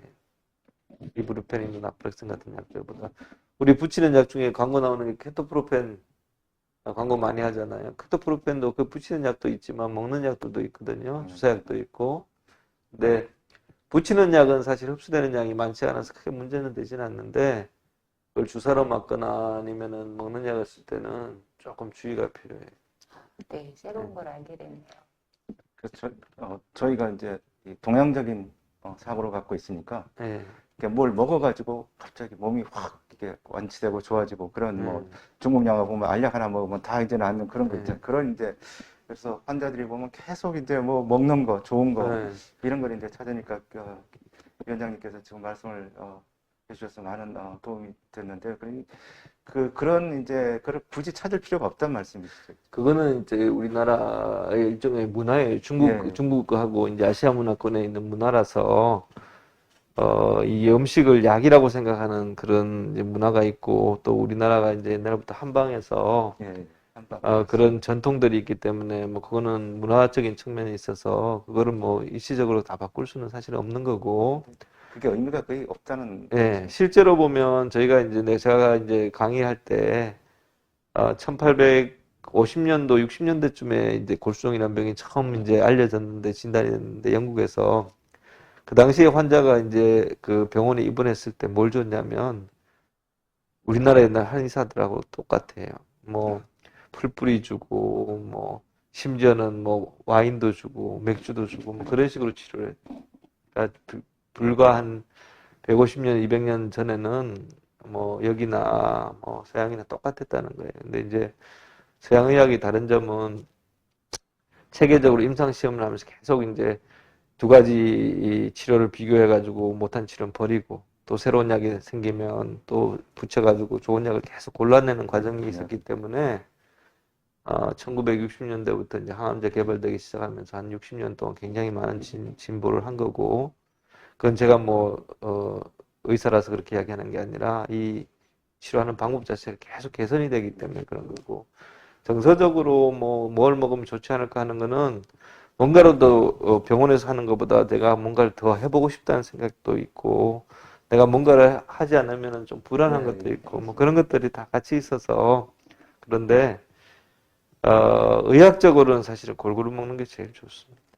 예, 한 가지를 집중적으로 먹어가지고, 어떤 분들은 이제 인삼이 면역 효과도 있고 그렇게 잘 알려져 있는데 왜 그러냐고, 그것도 좋은 치료 방법이지 않냐고 그렇게 말씀하시는데, 사실 면역을 강화시킨다는 의미로만 보면 지금 나오는 약제들 중에 우리가 유지요법으로 쓰는 탈리도마이드나 레블리미드 같은 약들은 굉장히 강한 약들이 면역을 강화시켜주는 약제들이에요. 그래서 그런 이제 방법으로 치료를 하고 있고, 최근에 이제 면역 항암제들이 카티 치료나 아니면 여러 가지 면역 항암제들이 임상 시험에서 많이 지금 진행되고 있고, 앞으로 한 수년 후면은 그게 실제로 임상이 아니고 실제로 이제 환자 치료할 때도 도입이 될 거라고 지금 기대를 하고 있는데, 그런 약들은 사실은 면역력을 훨씬 더 높여주는 약들이죠. 그래서 음식으로 올릴 수 있는 면역은 아주 미미하다고 생각하시면 이것저것 그런 데다가 너무 많은 노력을 하시지 말고 적당한 운동하고 골고루 식사하시고 잠 잘 주무시고 그게 제일 중요하다고 제가 말씀을 드리고 싶습니다. 그러면 아까 돌아가서 유지요법 말씀하셨잖아요. 예. 그러면 이제 탈림도마이드나 레날도마이드가 이렇게 면역을 올리면 어떻게 생각하세요? 이제 물론 이제 교수님들마다 다 의견이 다르신데 환자들은 이제 고민을 많이 하는 것 중에 하나가 유지요법을 해야 되냐 말이에요. 그걸 탈리도마이드 같은 경우는 이제 그 유지요법을 장기간 할 수가 없어요. 왜냐하면 신경부작용도 점점 쌓이고 이 변비도 심하고 그래서 보통 1년, 1년 반 하면 더 이상 못 견디시거든요. 그래서 지금 쓸 수 있는 기간도 한정돼 있지만 그런 부작용 때문에 사실은 계속 지속할 수가 없고, 레날리도마이드 같은 경우는 써줄 수 있으면 좋은데 지금 보험이 안 돼서 너무 비싸서 그렇고, 우리가 그런 약들을 쓰게 되면은 100명이 쓰게 되면 100명이 다 효과적인 건 아니에요. 지금 우리가 한 치료들이. 근데 우리가 어떤 사람은 이 치료를 하면 도움이 되고 어떤 사람은 도움이 안 되고 그러는데, 그거를 우리가 구별해낼 수 있는 방법이 아직 없어요. 선별해낼 수 있는 방법이. 어떤 사람이 약 듣고 어떤 사람이 약 듣고 그걸 알 수 있으면 맞춤 치료를 해주면 좋은데, 저희 의학적인 지식이 아직 그 정도까지는 가지를 못해서 일종의 확률 게임인 거죠. 100명을 쓰면 몇십 명은 도움이 되고 몇십 명은 도움이 안 되지만 전체적으로 보면 도움되는 사람이 더 많을 때는 쓰는 거거든요. 그래서 그런 면에서 나는 유지요법 했는데 왜 재발하나 이렇게 생각할 수도 있는데, 어떤 사람은 좋을 수 있지만 어떤 사람은 도움이 안 되는데 그거를 이제 알 수 없는. 그거는 지금 알 수가 없어요. 그래서 전체적으로 우리가 임상 시험을 하게 되면 전체적으로 이제 통계적인 방법으로 도움이 되느냐 안 되느냐를 보고 그 약을 쓸지 말지 결정하고, 개별적으로는 어떤 환자들은 약 쓰기 곤란한 환자들도 있거든요. 그런 경우에는 이제 제외를 하고 그렇게 지금 하고 그렇다면 있습니다. 만약 이제 경제적인 환경이 되면 일단 써보는 게 환자 입장에서는 좋겠다. 그럴 수도 도움이 안 될 수도 있지만 될 수도 있잖아요. 그게 이제 통계적으로나 확률적으로는 도움이 되는 거로 됐기 때문에 사실 그 치료 방법을 쓰는 거라서 경우에 따라서 제가 보통 환자분들한테 말씀드릴 때 무리해서 경제적으로 내가 압박이 되는데 무리해서 쓰지는 말라고 그래요. 왜냐하면 재발했을 때 보험으로 또 쓸 수 있는 약들이기 때문에. 그렇지만 여유가 되면은 쓰고, 사실 저희들이 굉장히 노력을 많이 하고 있습니다. 그거 보험 만들려고. 그래서 아마 올해도 계속 노력을 할 거고, 그래서 보험을 빨리 만들어야죠. 그래서 제가 이제 유지요법 할 때는 사실 탈레도마이드를 했으니까 제가 한 알 또는 두 알을 먹었거든요. 그때 이제 두 알을 해도 한 달에 이제 60만 원. 그래서 어느 정도 못했는데 요새는 이제 레날도마이드를 하니까 월 300을 하니까 300까지 들지는 않고요. 그거는 이제 약을 쓰는 종류에 따라서 복제약들도 나와 있고 해서 그런 약들을 쓰면 상대적으로 조금 가격을 낮출 수가 있습니다. 그래서 유지요법이 현재 나와 있는 데이터로는 도움이 되기 때문에 그게 식약처에서 허가도 해준 거고, 그래서 그렇지만 이제 그, 또 개별적으로는 환자에 따라서는 뭐 큰 도움을 못 받는 경우도 있어서 그거는 빨리 저희들이 보험을 만들기 위해서 노력을 하겠습니다. 여러분, 환우 여러분들도 사실 도움을 여러 가지 여론 같은 걸로 도움을 주시면 조금 더 빨리 보험을 받을 수 있지 않을까 저렇게 기대해 봅니다. 교수님, 저 같은 경우는 저기 뭐 얼마 전에 알았지만 카파 단독형이라 그러더라고요. 예. 예, 그래서 어떻게 보면 좀 운이 좋은 편이었고요. 아니요, 그거는 뭐 운이 좋고 나쁘고 하는 거는 아니, 아니에요. 저는 그거 유전자변이 예. 뭐 이런 분들에 비해서 그런 분들의 예후가 안 옛날에는 좋다고 그래서. 옛날에는 그 카파 타입하고 람다 타입이 있으면 람다 네. 타입이 조금 더 안 좋다 그러고 네, 네. 뭐 그런 이야기가 있었는데 요즘 약들이 많이 좋아져서 그런 차이는 많이 없어져서 거의 별로 차이가 없어요. 유전자 변이는 그럼 어떻게? 우리가 유전자 변이는 이제 나쁜 영향을 주는 유전자 우리가 피쉬 검사라고 하는데 그 검사를 하면은 좀 나쁘다고 알려진 유전자들이 몇 가지 있어요. 우리 17번 P 결손이라든가 아니면은 4번, 14번 전이 뭐 14번, 16번 전이 요 세 가지가 대표적으로 알려져 있는 유전자 이상인데 사실은 그거에 없어도 사실은 빨리 나빠지시는 분도 있고 또 있어도 조금 괜찮으신 분도 있어서 그게 이제 우리가 굉장히 범위가 넓어요. 그렇지만 나오면은 안 나오는 분들보다 좀 더 치료를 적극적으로 해주면 좋긴 한데 아직까지는 그런 변이가 있는 분들한테 특별히 잘 듣는 약이 개발되는 약이 없어요.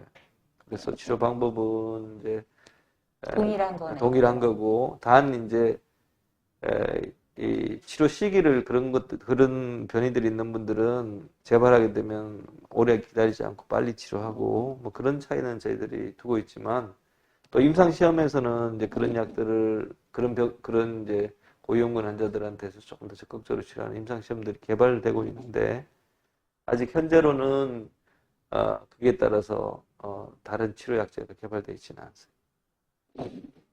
네. 그리고 저는 이제 저희 주치의 선생님이 네. 조금 저한테 격려해 주는 얘기로 환자분은 심장이 튼튼한 거 아시죠? 이렇게 한 번씩 우리 격려를 해 주셔요. 근데 이 항암을 할 때 이 심장이 튼튼한 게 많이 도움이 되는 것 같아요. 이게 이제 뭐든지 우리가 그 이제 연세 많으신 분들은 병이 하나씩 더 있잖아요. 뭐 고혈압이 있으시다 근데 당뇨 있고 뭐 부정맥 있고 여러 가지가 있으면 치료가 조금씩 좀 힘들어요. 부작용이 생겼을 때 환자가 견디는 힘도 좀 떨어지고 우리가 심장에 대해서 이제 대표적인 부작용을 일으키는 약제가 키프롤리스인데 키프롤리스를 쓰면 뭐 심장이 다 이상이 생기는 건 아니고 우리가 100명 치료하면은 한 3명에서 한 5명 정도 20명 중에 1명 정도는 심장에 부작용이 오는 경우가 있어요. 근데 이제 그런 경향이 원래 심장이 안 좋았던 분들이 있으면 조금 더 생길 확률이 높고 그래서 우리가 보통 키프롤리스 쓰는 경우는 항상 숨이 차든지 아니면 그런 거에 대해서 좀 물어보면서 용량 조절을 하고 그렇게 합니다. 우리 장시간 동안 말씀을 나눴는데 조금만. 우리 더 궁금한 거 혹시 우리가 혹시 가면서 빠진 게 좀 있을까요? 네. 제가 KRD 네. 이제 부작용 때문에 사실 4차를 하고 4사이클을 하고는 다 관해가 됐다고 하더라고요. 예. 혈액이라든가 소변이라든가. 근데도 이제 이렇게 계속 조금 부작용 때문에 한 달 쉬었다가 또 2달 하다 또 한 달 쉬다 10차까지는 했는데 이제 저보고 약을 바꿀 것인지 뭔지 선택을 하라 그래서 저는 이제 그만 중지했다가 하겠습니다 해서 했는데 예를 들어 4차에 저 혼자 생각이 이기적인 생각으로 그러면 4차에 관해가 됐으면 굳이 18까지 가지 않고 항암 안 했었으면 되지 않았을까라는 생각을 했었거든요. 그게 이제 굉장히 어려운 문제입니다. 제가 앞에도 네, 말씀드렸지만 아무도 모르는 얘기가 장기적인 치료를 한 적이 전체적으로는 이제 더 도움이 된다고 알려져 있는데 개별적인 사람들한테 어떤지는 사실 굉장히 알기가 어렵고, 제가 그래서 이게 저희들이 이제 임상 연구를 하는 방식에 대해서 조금 설명을 드렸는데, 한쪽에서 우리 그 여론조사하면 뭐 그 몇 명을 뽑아가지고 해가 쓰고 몇 퍼센트 차이 나면 통계적으로 차이가 있고 그런 이야기를 많이 들으셨잖아요. 대통령 선거 때문에. 네, 오차범. 예, 마찬가지로 우리가 이제 그 임상시험을 하게 되면 몇 명 정도를 해서 비교를 하면 적당한지를 계산을 해서 그 숫자를 해가지고 몇 퍼센트 이상 그 오차 범위 밖으로 나오는지 안 나오는지를 보고 그래서 약이 좋다 안 좋다 결정을 하는데 우리가 세부적으로 이제 뭐 몇 사이클 하면 좋으냐 이런 것들을 너무 세분해서 하면은 그 데이터를 얻을 수가 없어요. 오차 범위가 너무 커지기 때문에. 그래서 대부분의 이제 그런 세부적인 분들은 결론이 없는 경우가 많아서 장기적으로 쓰는 게 좋다, 짧게 쓰는 게 좋다 이 정도 비교는 할 수가 있지만 몇 번 쓰는 게 좋으냐 그건 다 비교하기 어렵습니다. 그래서 그런 경우는 상당히 개별적으로 뭐 환자분에 따라서 부작용에 따라서 조절할 수는 있지만 나중에 뒤에 가서 그때 빨리 끊어도 되는 걸 그랬네 이렇게 생각할 수는 있지만 그거는 의학적이지는 않습니다. 네. 그리고 교수님께서 아밀로이드의 최고 명의로 알려져 있으신데요.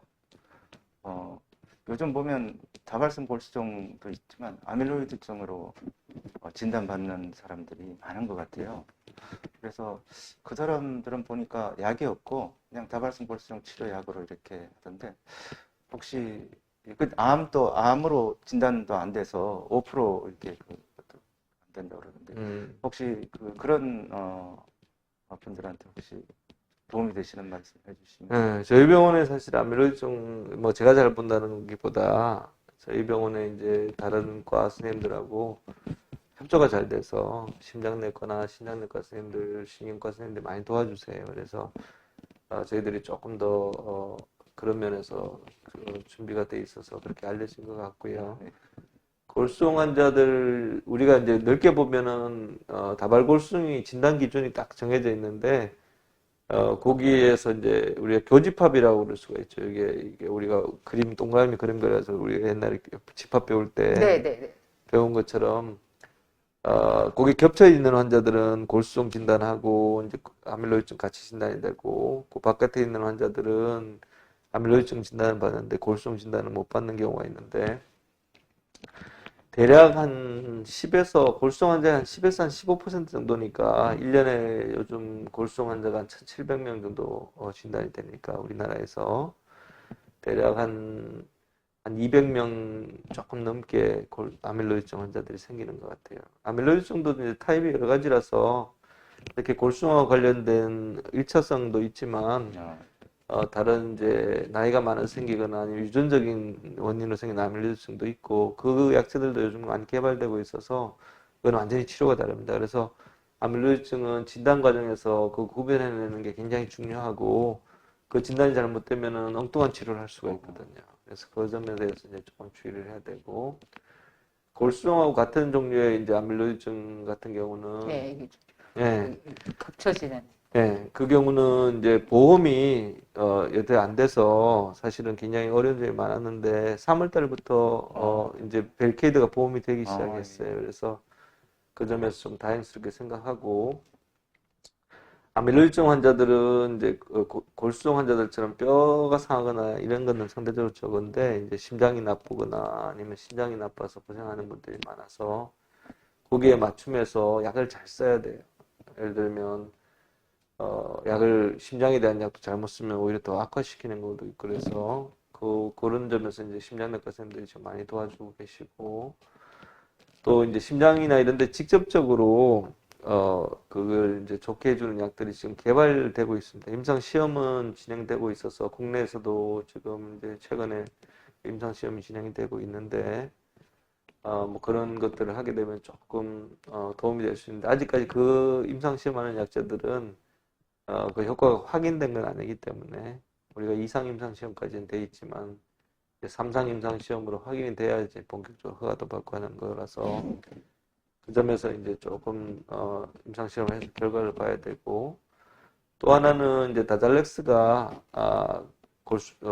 아밀로이드중에서 이제 베리케이드와 같이 써서 굉장히 좋은 데이터가 이제 나와 있는데, 아직까지 국내는 허가나 이제 보험이 되고 있지 않아요. 그래서 아마 조만간 그것들도 이제 한 가지씩 골수종에서 마찬가지로 보험이 되고 하면 환우분들한테 조금 더 도움이 될 것 같습니다. 예.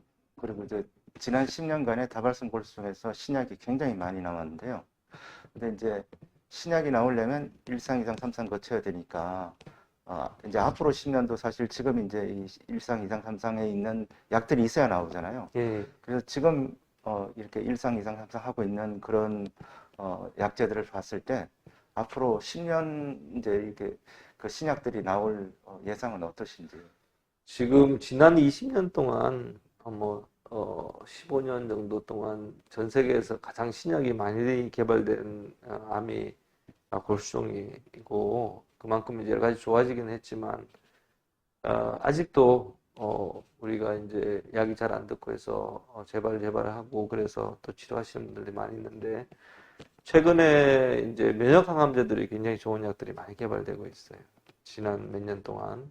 그게 이제 1상, 2상 단계에서 지금 3상 단계로 많이 넘어왔기 때문에 조만간 몇 년 안에 그 약들이 대거 이제 우리 치료에 들어올 수 있을 거라고 저는 기대를 하고, 또 효과들이 상당히 좋은 약들이기 때문에 지금보다 훨씬 좋은 아마 성적을 보여줄 거라고 기대를 합니다. 근데 이제 문제는 신약들이 이제 가격이 워낙 비싸고 들어오는 과정에서 여러 가지 이제 보험 급여되는 문제들이 있어서 저희들도 많이 노력을 할 거고, 환우분들도 많이 노력해서 그 환우분들이 많이 혜택을 볼 수 있는 그런 시기가 빨리 왔으면 좋겠습니다. 그리고 이제 또 환자들이 굉장히 궁금해하는 게 카티. 네. 가장 먼저 삼성에서 이제 임상을 하셨는데 카티의 전망은 어떤지? 카티도 이제 몇 가지 약들이 다른 약들이 있는데 지금 두 번째 카티도 이제 미국에서 허가가 났습니다. 그래서 우리나라에도 조만간 이제 들어오게 될 텐데 허가 받고, 카티가 이 만드는 과정에서 상당히 품이 많이 들어서 우리나라에는 공장이 없고 미국에 보내서 혈액을 뽑아가지고 보내고 거기서 만들어져서 돌아오는 데까지 시간이 들고 또 가격이 상당히 비싸서 그게 이제 많은 분들한테 혜택이 돌아가는 데는 시간이 조금 걸리긴 할 거고, 또 카티도 이제 지금은 허가가 나 있는 게 이제 재발 여러 번 한 환자들, 다른 약 쓸 약이 없는 환자들에 대해서 이제 허가가 나 있지만, 그 앞 단계 처음 재발하는 환자들에 대한 임상 시험은 이미 진행 중이고, 처음 진단받은 사람 대상으로 하는 그런 임상 시험도 진행이 되고 있어요. 그래서 점점 이제 초기에 쓰는 쪽으로 바뀌어져 나갈 거고, 그래서 장기적으로는 뭐 비용 문제들도 우리가 물건을 만들 때 처음 만들 때는 비싸지만 이제 조금 많이 만들면 싸지듯이 그런 과정을 거치리라고 기대를 하고 그 많은 분들한테 혜택이 돌아갈 거라고 기대를 하고 있습니다. 저는 이제 질문 네, 장기간 동안 네, 말씀 그래요. 저는 뭐 평소에 이 외래에서 못 말씀드린 것들이 많아서 오늘 좀 충분히 많은 이야기들을 이렇게 할 수 있고 많은 분들이 좀 이야기를 들어서 도움이 됐으면 하는 바람이었는데, 오늘 장시간 동안 이렇게 도와주셔서 감사드리고, 다발골수종의 날을 맞아서 우리 다시 한번 우리 환우분들하고 보호자분들 여러 가지 힘드실 텐데 조금 희망의 어떤 메시지가 됐으면 좋겠습니다. 네, 그러면 장시간 동안 감사드립니다. 네, 수고하셨습니다. 감사합니다. 네. 수고하셨습니다.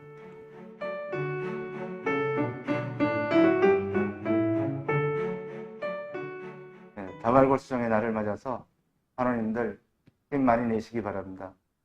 오늘 김기현 교수님 말씀으로 저희한테 정말 많은 도움이 된 것 같습니다. 또 그리고 교수님께서 위원장으로 계시는 다발골수종 연구회에서 이렇게 이제 다발골수종은 어떤 병인가요? 해서 이렇게 책을 냈는데요. 오늘 말씀도 있지만 또 이걸 한번 환자분들 또 보호자분들 꼭 읽어보시면 진료실에서 교수님과 하시는 말씀 또 이렇게 치료 과정, 투병 과정에서 많은 도움이 되리라고 생각을 합니다. 아까 위원장님께서 말씀하셨지만 앞으로 10년도 또 좋은 약들이 많이 나올 거라고 생각을 합니다. 저희가 이런 신약들을 징검다리로 이렇게 밟고 가면 저희의 온전한 수명은 몰라도 거의 이제 이렇게 살게 되는 그런 날이 온 것 같습니다. 우리 모두 힘내고 하루하루를 행복하게 살아가야 되겠습니다. 감사합니다. 환우 여러분, 뭐 앞서 말씀하신 10년이 조금 너무 먼 것 같고요. 우선은 그냥 3년, 그리고 그 다음은 또 5년, 그리고 또 7년, 잘 먹고, 잘 자고, 잘 버리면 우리 모두 다 잘 이겨낼 것 같습니다. 항상 감사한 마음 기억하세요. 화이팅입니다.